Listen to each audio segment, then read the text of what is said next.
eh. May lakad pa.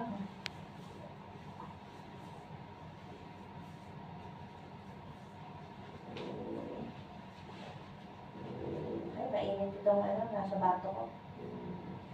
Doblehan mo kaya. Okay. Okay siya?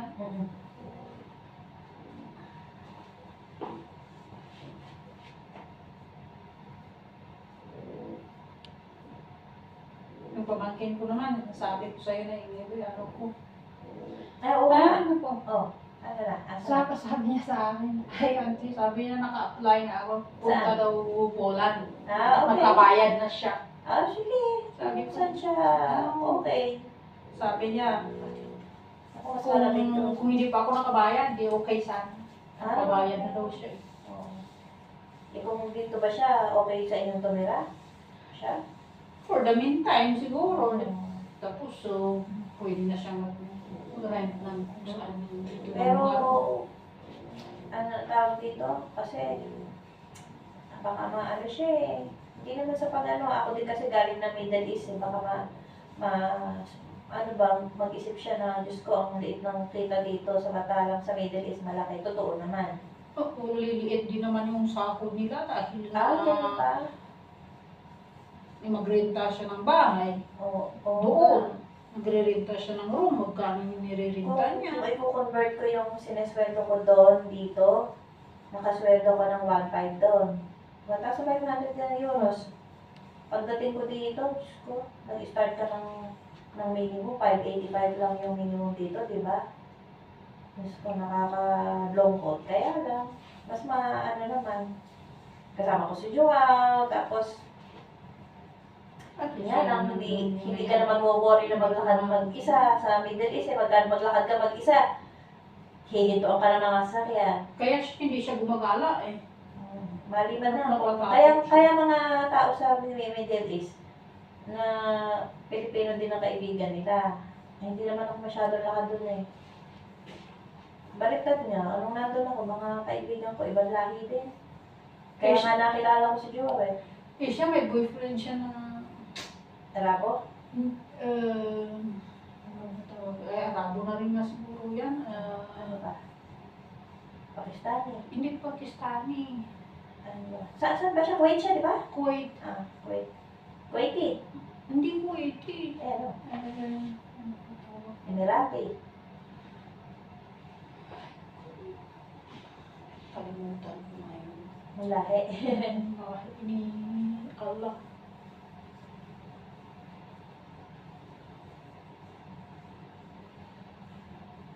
Lagi niya siya mag-aaway dahil sinuso. Ay, naku, Diyos ko. Ayan. Nung nandun din ako, napakarami naliligaw sa akin na pati amo ko. Pero pagka naman malakas ang loob mo, yung sabi mo, ay, siya ka, hindi kita feel. Lalayo ka naman. Hirap Mabait kasi, din naman, nakikipag-usap nga sa amin. mahirap kasi doon. Pagka suplada ka, nako, ano yun ka? Lalo pa sa Oo, pagka naman friendly ka, isipin na game ka. Nako, hindi ko, kaya ano, yung parang tomboy na maglakad-lakad para hindi ka mapormahan. Minsan, kasi yung ano ko, yung opisina ko malapit sa flat ko. So nalipat ako dun sa mas malapit. So, nilalakad ko lang. Alam mo, morning na morning ha. Morning na morning, mga 8:30 pa. Lalakad ako papuntang office, 9 o'clock yung office ko. May dala akong payo kasi mainit.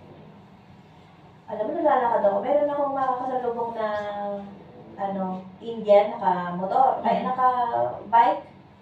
Hihipuan ako. Ay, basto. Oo, gano'n na yung ako. Buti na lang, naharap ko ng payo ko. Hinampas-ampas ko nga.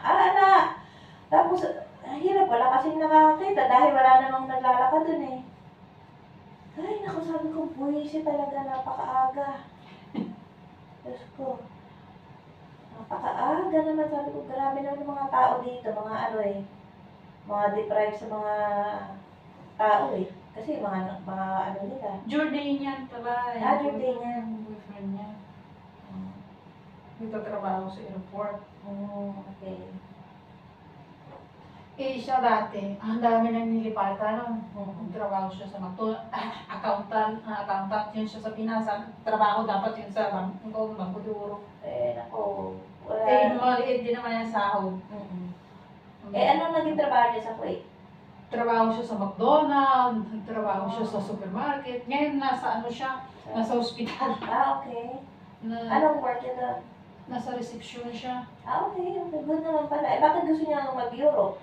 Eh, wala naman daw opportunity doon. Wala nga gaano. Tapos hindi ka pa magiging citizen doon. Yun ang hinahabol niya. Wala naman daw siya ano. Ilang taon na ba siya? 29 eh. 29. Bata-bata pa. Kaya pa yun. Eh, yung boyfriend niya na Jordanian, sabay din sila pupunta ng ano, ng Poland. Okay. Ayos lang pala. May kasama siya. Good.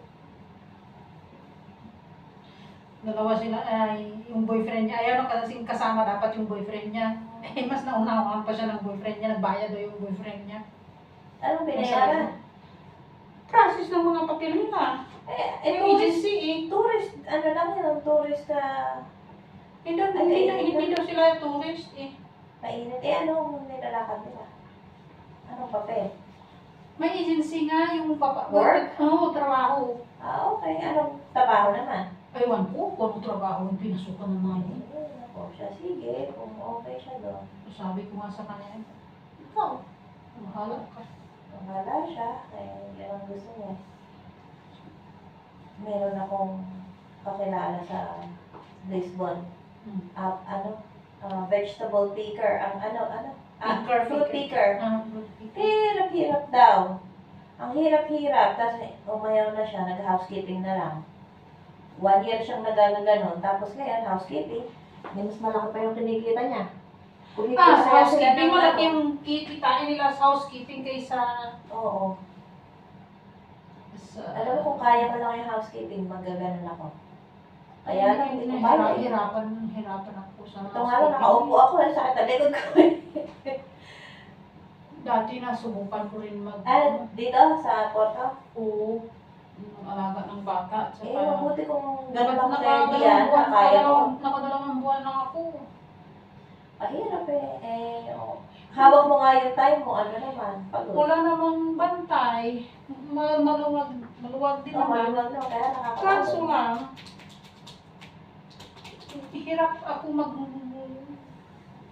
basta, hindi ko Pagka tinanggihan mo, wala kang kita. Ganun di ba?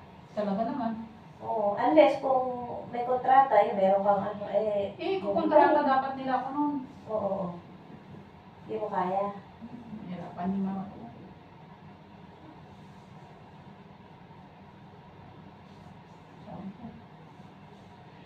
Hindi ko to kaya. Oo nga. Buti si Diana, kaya niya. Laki-laki ng katawan ni Diana kasi. Patapos na dahil yung kontrata niya. Tapos na. Baka konti lang yung kinuha niya kasi Hindi na daw siya i-renew dahil nilalagay daw sa yung bata. Okay. Sa Creche?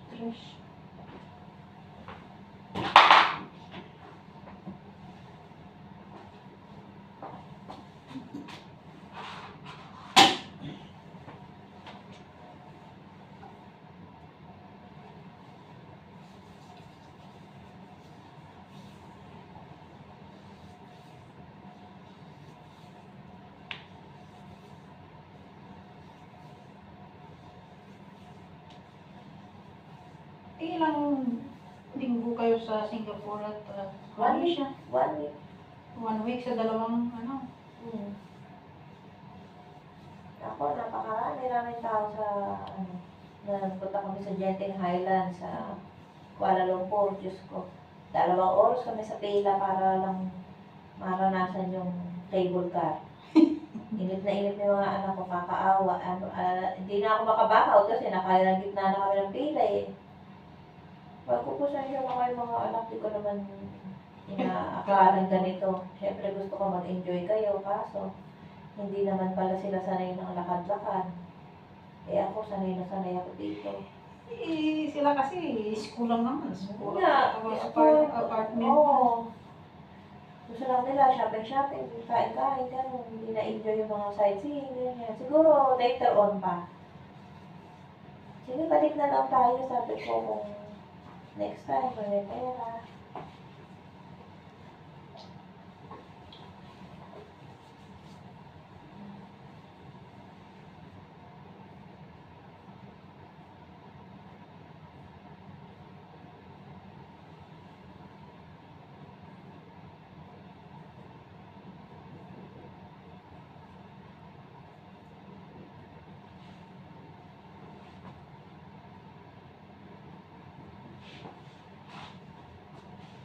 Yung aking anak, nasa Brazil. Sila? Yung aking anak na babae, ay yung stepdaughter ko na babae, Oo. nasa Brazil. Nasa Brazil? Pinadala ng Company? company. Talaga? Ano ba trabaho niya? Geologist, dyan sila eh. Nasa barko siya ngayon. Geologist? Mm. Okay. Geologist Nagre-research. Good. Ako, tayo naman.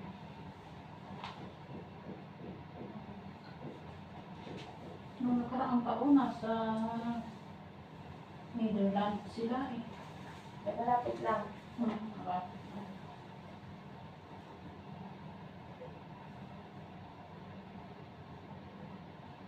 Hanggang Thailand yan. May ano din sila, pinapagala din sila sa Thailand daw. Saiti naman. Hilig din yung bata niya na biyahe.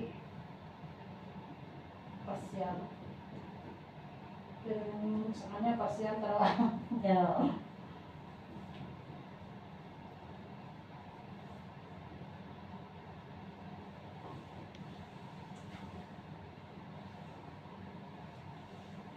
Ang bilis makaitim sa Pilipinas. Eh, iba yung init kasi. Oo, umitim ako ano? Hindi naman. Hindi naman yung dalawang native ka. Siguro kung nandun ka gumagala sa mga bundok. Oo, nung pagdating ko, libot lang ng 3 days, tapos nung 20, inayos ko na yung papel ko sa POEA. Para ako tuloy-tuloy yung bakasyon.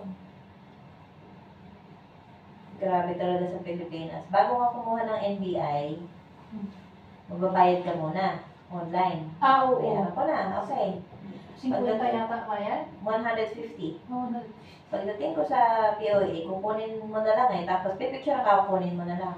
Nahingi pa ng 125 yung ano, yung picture. yung, Ano yun? sabi ko, ano kuha ko to? Para sa NBI, hindi ba bayad na ako sa ano? Sa Sa online? online. Tapos yung resibo niya, hindi maintindihan. Alam kong gimmick lang nila yun. Hindi kasama yung... Hindi kasama yun. Alam ko, sama na yung picture. Tapos picture Oo, yun. ano lang talaga, 150 lang. Tapos, upo ka muna po, sabi niya, ipiprint lang. Tapos nung na-print, pinigay sa akin ng gwardiya. Sabi sa akin ng gwardiya, 5 pesos po. Sabi ko, grabe talaga ng mga to. Sabi ko, anyway, ano, magkano? 5 pesos po. Binigyan ko ng 10 piso. Parang naano siya. Parang nagulat na, alam mo yun, yung pang ano ko ba, pang sarcastic ko. Sabi ko, ano, dapat wala ka, hindi pa ano, Dapat bayaran na, hindi nakabayad. Oo, hindi pa mamasko ng maayos, hindi yung sabi, 5 pesos po.